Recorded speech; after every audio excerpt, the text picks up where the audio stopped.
It's also a reason why we shot, the ratio of the film is wide, because we wanted it to feel these beautiful landscapes. We're not like in a claustrophobic home. We're really in this beautiful open landscape. And that's why Locarno is like an appropriate venue for this film, because Gauchos never want to be inside.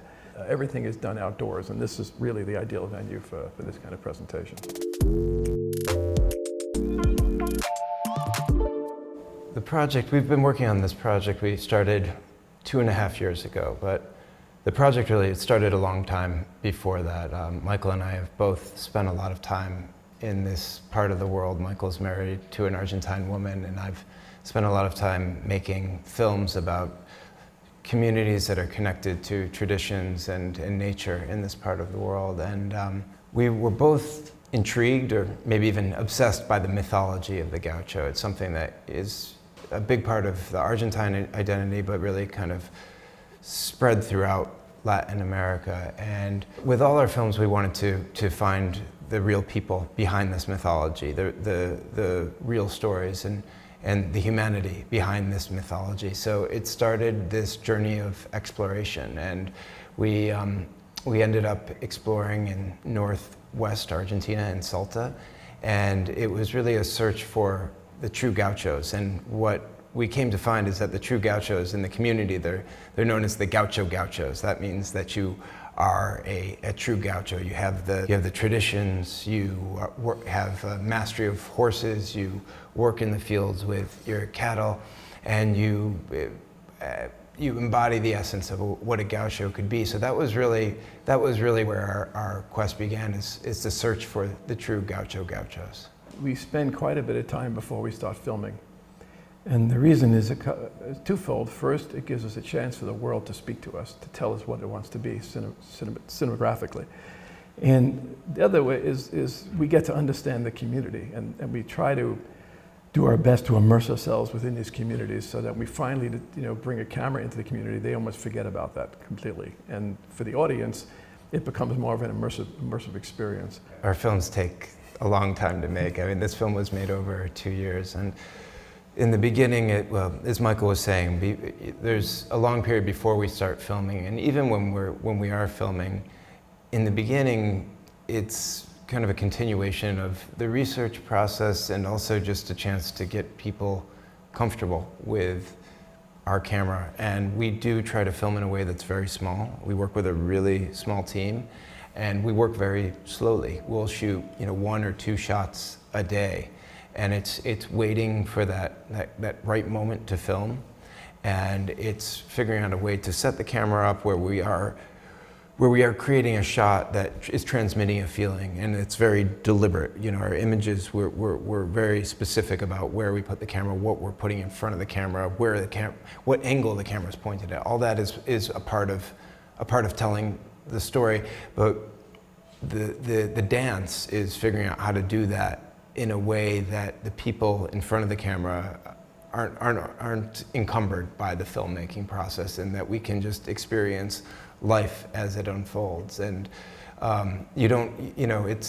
it's a bit of luck to get that, and I think it's also just a bit of this process that Michael and I have developed for working together so long, where we are both aware, engaging the people that we're filming in a way that makes them comfortable, while we're able to do our work as filmmakers and bring a directorial perspective. So a lot of the times, nothing happens. Most of the time, most of the time, nothing happens. I mean, like in the film where you have a scene with the family, the Choque family, making empanadas. I don't know, we filmed that. They make empanadas a lot. I mean, we filmed that scene a lot, and really nothing happens most of the time. But so you're seeing is typically 2 minutes of a 2-hour clip that we filmed. And then we might have filmed that 5, 6, 7, 8, 9 times, because that's part of the world, is just to try to become part of their family, and to hope that that we're going to get a moment that just is part of their arc. And we also, the reason the frames are still for the most part is that we want the audience to learn how to see again. Because the way that most films are now, especially Hollywood films, there's a lot of chopping and editing. We want the audience to slow down. We want them to study these worlds and look at the tin pot on the wall that's probably 100 years old. You know, look at the mud bricks that were probably made by hand. You know, observe like the boots that they have are made by hand. The clothing is made by hand. You know, so you need time for that. You know, and it's a bit of a meditative process, and the editing a bit of a dance so that the audience doesn't feel like it's laborious, but at the same time they're getting rewarded. And sound also has a lot to do with that, the subtleties of sound. The beautiful thing about filming in this area is the Gaucho culture is still very alive, and you have this younger generation that we show in the film that is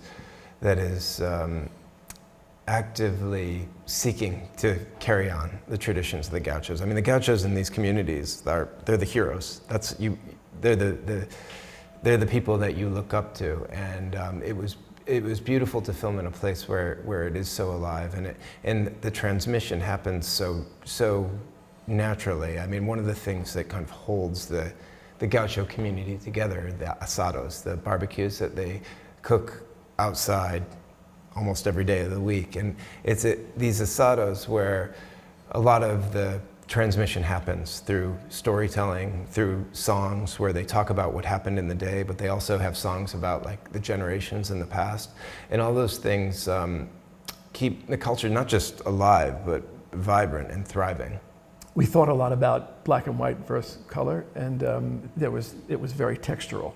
It's a dry, arid environment with these old, you know, limestone and clay valleys, and you know, when we turned the viewfinder to black and white, everything just seemed right. It's everything that we do is very intuitive. It's not very logical, unlike some other films. But you know, the way that we work is that it comes from the gut, and you know, and we did. You know, one of the scenes of the film, we said we want to beat John Ford at his own game. So we said, well, let's do this amazing long tracking shot, which we have, which is almost 2 kilometers long, of the final scene of the film, with Grande is kind of, you know, riding off into this beautiful, beautiful wide landscape. And that's also a reason why we shot, you know, the ratio of the film is wide, because we wanted it to feel these beautiful landscapes. We're not like in a claustrophobic home. We're really in this beautiful open landscape. And that's why Locarno is like an appropriate venue for this film, because Gauchos never want to be inside. Gauchos, most of the time, with few exceptions, most of the time they're cooking outside, that they're with their horses outside, they're with their cattle outside, they're milking cows outside. Everything is done outdoors, and this is really the ideal venue for this kind of presentation. I mean, it's a dream to be here. We hoped to be here with our last film, but it was canceled because of COVID, and to be here with Gaucho is, well, what makes it so special for us is we make films for the cinema. We make them for the theatrical experience, and I mean, quite literally, we couldn't find a bigger, grander, and more beautiful stage than Locarno. So it's everything we dream of when we're making these films, to show them to an audience in a beautiful theater and a shared experience. And the sound is going to be spectacular. The sound that we start thinking about sound before we even start shooting the film. Sound to us is very, very important as part of the immersive experience. So to us, it's half the film. And to be surrounded here with sound in this, you know, this beautiful plaza is going to be pretty spectacular. And for us as well, because we only experienced the film, you know, in a theater, in a smaller theater.